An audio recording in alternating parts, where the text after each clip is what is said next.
In this video I'm going to give you an overview of Giraffe Analytics, which is a way that Giraffe has to convert the 3D geometries that are drawn on the canvas or on the map into reporting. So I assume you understand what Giraffe is in terms of the drawing, etc. So I won't spend too long on that, and I'll dive straight into analytics. So let's say that we're looking at this side over here, and we're going to put a mixed-use precinct on it. I'm going to draw some retail and a little park. Make it a little landscape simple, and I'm going to draw. Maybe I'll stretch that out ever so slightly, and I'll draw some residential on top. Okay. Now with Giraffe you can go to the Analytics tab and you can immediately click on one of these, which will bring in some preloaded line items, or you can import them from another project. But we're going to start with a blank slate, and I'm going to do some population analytics. Population analytics. I'm just going to create that category, and I'm going to add a measure. Now, analytics just works around the measure. For us, a measure is something that's connected to the model, and it's like a line item. So this is in the category population analytics. I'm going to give this a name population, and I'm going to put it in people, which we don't have as a unit of measure, so I'm going to create that, and I'm going to look for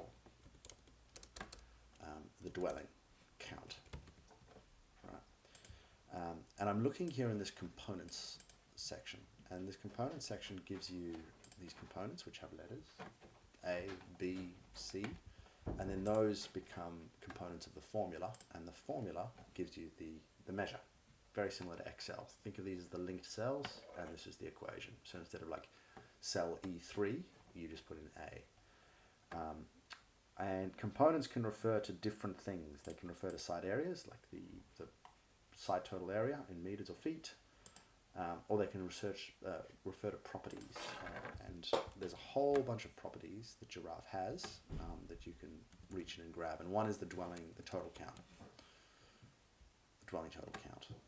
And so I'm going to bring that dwelling total count in, and I'm just going to put it in, which is 76. And so what that's doing is Giraffe is going through all the features that have dwellings, and it's counting them up, and it's returning them. There's only one feature that has dwellings.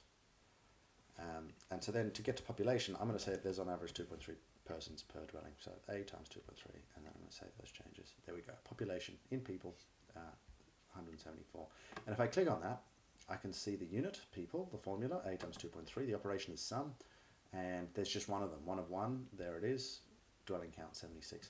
So if I was to say, okay, let's make another tower here. Right, there's another little residential tower. You can see my people's gone up now, and if I click on this, I can cycle through. So these are all of the features that have a dwelling count. So there's 76 in that tower, and there's 49 in that smaller tower. And when you multiply them by 2.3 and then you add them up, you get 287.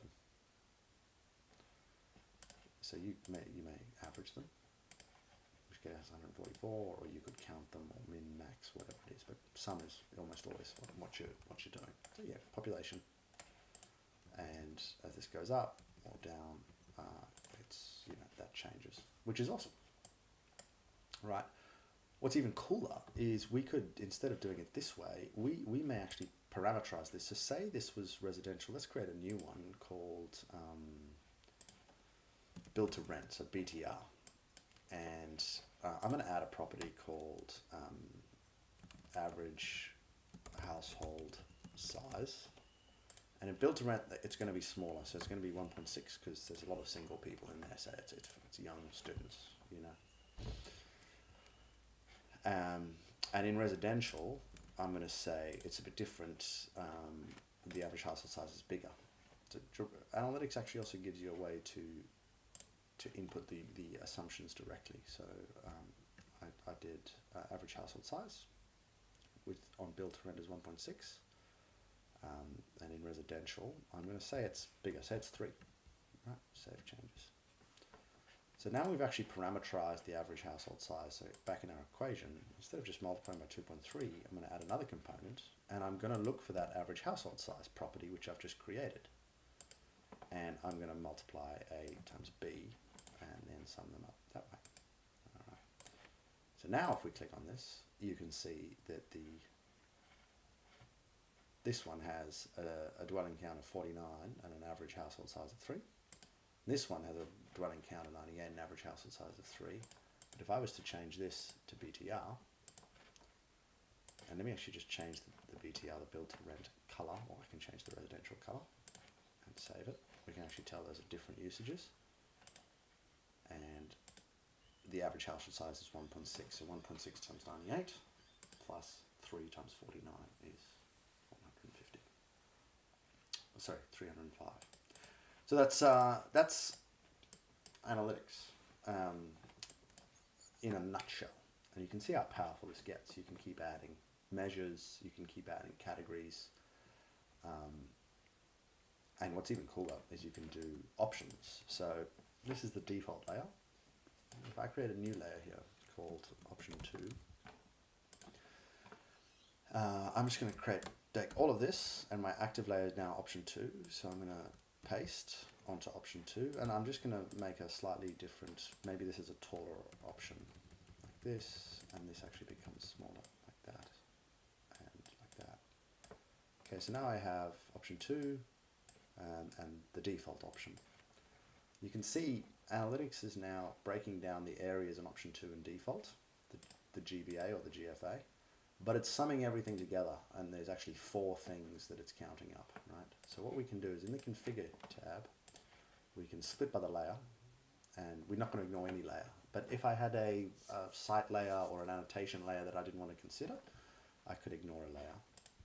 And what analytics then does is it just breaks it out by column, right? It breaks it out by layer and puts each layer in a column, rather. So there, the default layer has 305, like it did before, and option 2, which is a taller option, has 374. And if we were to change this to residential with the big population, you'll see that population jumps. So here, not only am I doing, I'm doing some really nice, elegant calculations, but I'm actually also comparing options simultaneously. Extremely powerful. So what I'm going to do is I'm just going to do a new project, just to show you, now that you understand kind of the mechanics of analytics, just how powerful it is. Because if I drew a residential box here, and I clicked a build to sell analytics, you can see that comes directly from the template, and in Giraffe you can always just import analytics as a template, and so all this logic that you may have saved up, hard costs, I click on it and tell me, it's a hard cost times a gross area, all of that information and logic can just immediately be applied to a new scheme, and so you can sort of focus on designing and fiddling and faffing with the geometries, and all of this stuff happens immediately. So incredibly powerful.